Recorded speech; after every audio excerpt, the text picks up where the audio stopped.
우리가 생활 속에서 접하게 되는 다양한 인쇄물들. 이러한 인쇄물은 하루에도 셀 수 없을 만큼 다양한 곳에서 쏟아져 나오고 있습니다.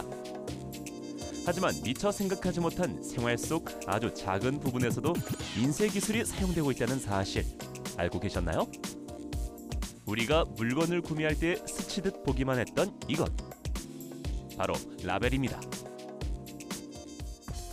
상품과 관련된 다양한 내용이 바코드 형태로 압축되는 라벨은 상품 판매에 없어서는 안 될 중요한 요소인데요. 그만큼 라벨 인쇄 공장은 지금도 쉴 틈 없이 바쁘게 돌아가고 있습니다. 이때 단순히 디자인된 라벨을 주문량만큼 찍어내면 될 것이란 예상과 달리 라벨 인쇄 공정에도 수학의 도움이 필요한 부분이 있습니다. 우선 라벨 인쇄 공정을 간단히 살펴볼까요? 가장 먼저 다양한 종류의 라벨을 분류한 후 한 장의 시트지에 어떠한 라벨을 몇 개씩 배치해 인쇄할 것인지 계산을 해서 레이아웃을 합니다. 그리고 만들어진 레이아웃대로 필름을 만든 뒤 최종적으로 필름에 맞춰 시트지에 인쇄하는 과정으로 진행됩니다. 이때 한 장의 시트지에 각각의 라벨을 몇 개씩 배치해 인쇄할 것인지 라벨을 분리해 레이아웃을 만드는 과정에 수학이 사용되는 겁니다. 특히 이 과정을 통해 인쇄업체는 필름과 시트지를 적절하게 사용해 재고 낭비를 최소화하는 등 생산 비용에서 시간까지 줄이는 것이 무엇보다 중요한데요. 라벨 프린팅 업체 W사는 이미 라벨을 배열하는 과정에 수학적 알고리즘을 적용한 자동화 시스템을 활용하고 있었지만 현대 사회의 제조 환경이 변화함에 따라 더 효율적인 자동화 시스템이 필요해진 상황이었습니다. 이에 수학자들에게 도움을 요청하게 됐는데요. 이 소팅하는 과정은 지금 이 회사 같은 경우는 20년 전에 만든 컴퓨터 프로그램을 가지고 자동화를 하긴 했었습니다. 하지만 국내 대부분 업체들이 이런 과정을 실무자들이 직관과 경험을 의존해서 임의로 나누어서 계산을 하고 있습니다. 의뢰받은 내용은 그 기존의 공정 과정에서는 이 필름에서 이제 프린트하는 과정에서 그걸 통계적인 비율을 이용해서 프린트를 하다 보니까 그 쓸데없이 버려지는 종이들이 많아지는데, 그러면서 비용이 누적됨에 따라서 경영적인 문제가 생겼기 때문에 이것을 해결할 수 있는 이제 수학적인 알고리즘을 원하게 되었고, 즉 수학적인 원리를 기반으로 자원 낭비를 최소화하는 최적의 라벨 배열 방법을 찾아야 하는데요. 그렇다면 이 문제를 해결하기 위해 사용된 수학 원리는 과연 무엇일까요? 예를 들어 A, B, C 세 개의 제품에 대해 각각 100장, 50장, 20장의 라벨 인쇄 주문이 들어왔을 경우를 가정해서 살펴볼까요? 가장 먼저 한 장의 시트지에 어떤 종류의 라벨을 붙일 것인지 고려해야 하는데요. 이 경우 순열의 원리에 따라 하나의 시트지에 배치할 수 있는 라벨의 조합은 총 7가지. 라벨의 종류가 많을수록 복잡한 문제지만 순열을 사용해 라벨을 조합할 수 있는 경우를 쉽게 알아낼 수 있습니다. 그 후 다양한 라벨 조합 중 어떤 조합을 선택해야 모든 라벨을 완벽하게 인쇄할 수 있을까에 대한 문제는 자연수의 분할이라는 원리로 풀 수 있습니다. 그리고 한 장의 시트지에 배열할 수 있는 총 라벨의 수에 따라 중복 조합이 이루어지고, 최종적으로 라벨의 주문량에 맞춰 어떠한 조합이 최소한의 시트지로 인쇄가 가능한지 또는 낭비되는 라벨 수를 줄일 수 있는지는 목과 나머지를 이용해 계산합니다. A의 주문량이 100개, C의 주문량이 20개인 이번 경우를 살펴봤을 때 첫 번째 시트지의 배열이 두 번째 시트지의 배열보다 초과되는 라벨 수, 필요한 시트지의 수도 적어 훨씬 경제적인 것을 알 수 있습니다. 이러한 수학적 방법을 통해 고도화된 알고리즘은 최적화된 라벨 조합을 찾아줄 뿐 아니라 주문과 공정의 특성에 따라 유연하게 대응해 적합한 결과를 제시하고 계산 시간 또한 단축할 수 있습니다. 그리고 더 나아가 국내 모든 영세 라벨 업체들과 방법을 공유함으로써 경제 및 환경 문제 등의 사회적 비용을 감소시킬 수 있습니다. 자동화가 핵심이 되는 4차 산업혁명 시대. 앞으로 라벨 인쇄뿐 아니라 더욱 다양한 인쇄 분야에서 발생하는 새로운 문제를 해결하기 위해 수학자들의 역할은 더욱 커질 텐데요.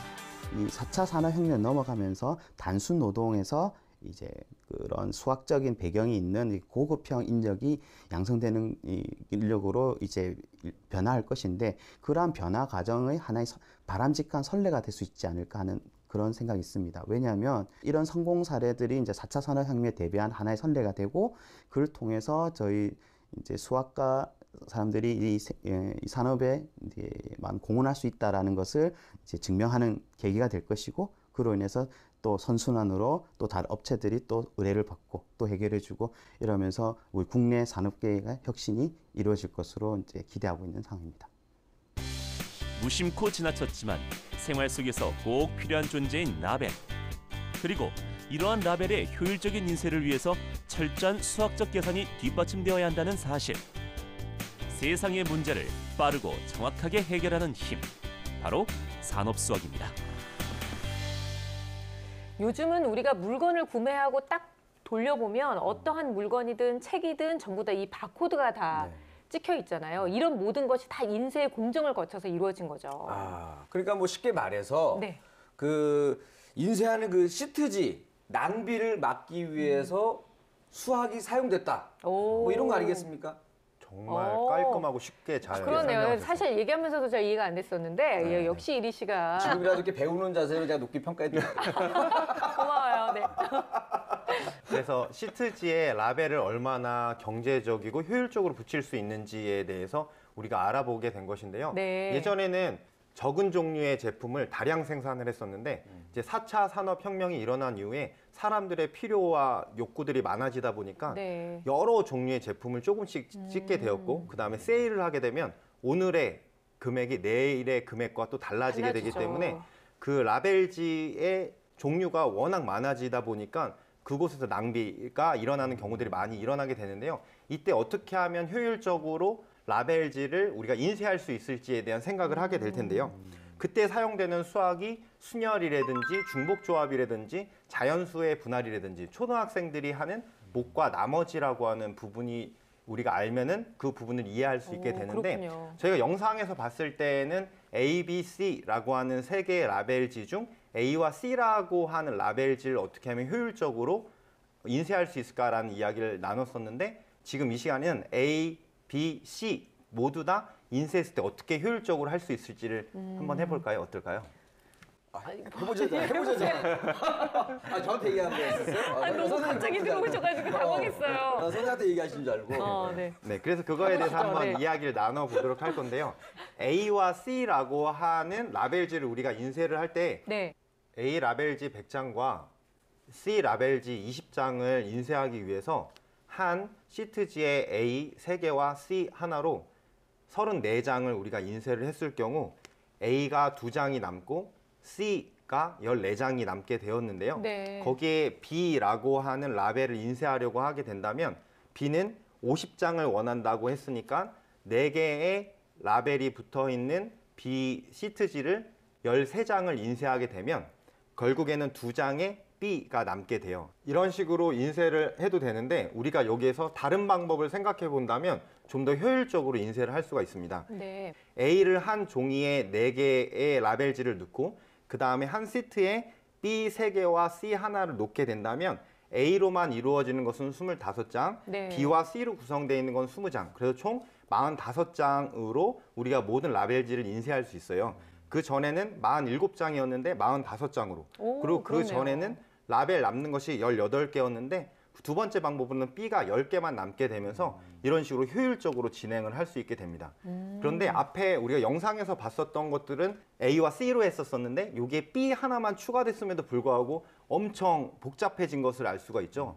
그런데 실질적인 산업에서는 더 많은 변수들이 많이 들어가기 때문에 그렇죠. 수학적인 알고리즘을 명확하게 짜지 않으면 인쇄업에서 많은 손해가 날 수 있다는 거죠. 네. 그때 우리가 학교에서 배웠었던 또 초등학교 때 배웠었던 중학교 때 배웠었던 고등학교 배웠었던 여러 가지 이론들이 첨가된다면 인쇄업의 많은 발전을 이룰 수 있을 것입니다. 네. 근데 이렇게 라벨을 배치하는 것 외에도 수학이 필요한 곳은 굉장히 많을 것 같아요. 그렇죠. 우리가 지금 영상에서 라벨지 인쇄라는 한 사례만 살펴봤는데요. 이 인쇄업을 비롯한 제조업이 전체적으로 요즘 한 기업 안에서 물건을 기술 개발, 제조, 마케팅, 무역, 물류까지 전부 다 이런 것을 한 번에 한 기업 안에서 하는 시스템이 구축되고 있잖아요. 네. 그러다 보니까 각 영역 공정마다 한 군데 얼마나 많은 문제들이 발생하겠어요. 이런 수많은 문제 중에 여러 가지 변수를 적용해서 최적화된 방법을 찾는데 그 해결하는 데 있어서 수학이 가장 중요한 기반이 된다는 거죠. 그리고 보면은 각 공정마다 분야가 다르기 때문에 한 분야의 수학만 필요한 게 아니라 굉장히 골고루 다양한 분야의 수학이 필요하게 되거든요. 그러니까 이런 문제들을 해결하는 데 있어서 수학자의 역할이 굉장히 크게 된 거죠. 실제로 이제 영상에서 본 기업 같은 경우도 이제 기술을 개발하고 제조하고 마케팅하고 물류 포장까지 그 기업 안에서 이루어지는데 이제 해외 공장에서 물건이 올 때 장기간 비행을 하느라고 항공 수송비가 너무 많이 든 거예요. 오히려 네. 제조비보다 수송비가 더 많이 들 정도로. 그러다 보니까 물건의 가격을 올려야 되는데 최적의 물건 가격 너무 또 올리면은 소비자들이 구매를 안 하잖아요. 그렇죠. 그러니까 이것의 변수들에 대비해서 최적의 물건 가격을 책정하는 데 있어서 지금 수학자들이 힘을 쓰고 있다고 합니다. 아, 그렇군요. 그래서 보통 이제 기업 같은 게 보면은 최소의 비용을 들여서 고수익을 내는 게 목적이잖아요. 네. 그러다 보니까 그 목적성을 가지고 달리다 보면 또 예기치 못한 문제들이 많이 발생한단 말이죠. 요것을 해결할 수 있는 게 바로 수학입니다. 대단하네요, 진짜. 야, 근데 그 선생님 얘기를 듣다 보니까 네. 살짝 걱정이 되기 시작했습니다. 또 왜 걱정이 돼요? 아니 그 앞으로도 이 제조업이라는 게 네. 뭐 계속 있긴 있을 거잖아요. 있긴 있을 텐데 결국 얘기 들어보니까 그 수학자 말고는 나머지 사람들은 이제 다 실업자가 될 것 같아요. 아, 진짜 그 네. 말에 너무 공감해요. 왜냐하면 제조업 현장에서 많이 기계화되고 자동화된다는 이야기를 많이 듣고 있는데 그러면 진짜 일자리를 가지고 있는 사람들의 경우는 어떻게 되는 거예요, 선생님? 1차 산업혁명이 일어났을 때 사람들은 물레로 실을 짰단 말이에요. 그래서 공장에서 그 방적기라고 기계로 실을 짜니까 손으로 실을 짰던 사람들은 다 실업자가 됐죠. 그러면 지구가 망했을 것 같은데 그런 사람들이 다른 직종으로 또 옮겨가는 거예요. 4차 산업혁명은 자동화가 되고 그다음에 사물 인터넷, 데이터베이스, 그다음에 로봇 이런 것들이 세상을 지배하게 되기 때문에 단순 노동을 하는 사람들의 일자리는 당연히 줄어들 텐데 이건 1, 2, 3차 산업혁명하고 마찬가지죠. 세계 경제 포럼에서는 약 500만 개의 일자리가 사라질 거라고 얘기를 했는데요.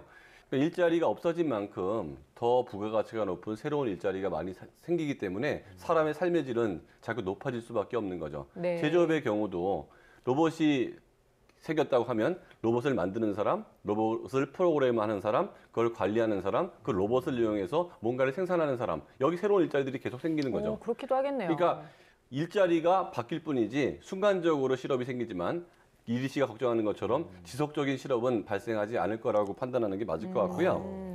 이렇게 4차 산업혁명에서 새롭게 만들어지는 수없이 많은 일자리를 가만히 보면 네. 그 뒤에 뭐가 있느냐? 수학이 있더라는 거예요. 그래서 수학을 전공하는 사람이나 내지는 수학적 소양이 있는 사람들에게는 앞으로 더 많은 직업과 산업에서의 기회가 있을 거기 때문에 수학을 보시는 많은 학생들은 수학 공부를 좀 열심히 할 필요가 있을 것 같아요. 결론은 또 이렇게 되는 거군요. 이리 씨 너무 걱정하지 마요. 네. 먹고는 살 수 있대요. 로봇을 웃겨주는 개그맨도 필요하잖아요. 됐어요. 그만하세요. 차라리 수학 공부를 좀 더 열심히 하세요. 아, 이렇게 얘기를 들어보니까 정말 이 제4차 산업혁명 시대에는 직업의 형태까지 바뀌게 될 텐데 아이들한테 그냥 무작정 열심히 하라가 아니라 미래의 유망한 직업은 이렇게 수학과 어딘가가 맞닿아 있대라고 얘기를 한다면 아이들도 좀 더 열심히 할 수 있는 어떤 그런 계기가 생기지 않을까라는 생각이 듭니다. 자, 이렇게 정말 재미있는 수학 이야기 또 흥미로운 수학 이야기 저희 다음 주에도 또 갖고 찾아오도록 하겠습니다. 오늘은 여기까지고요. 여러분들의 수학 궁금증 저희 홈페이지를 통해서 많이 남겨주시기 바랍니다. 다음 주에 뵙겠습니다. 고맙습니다.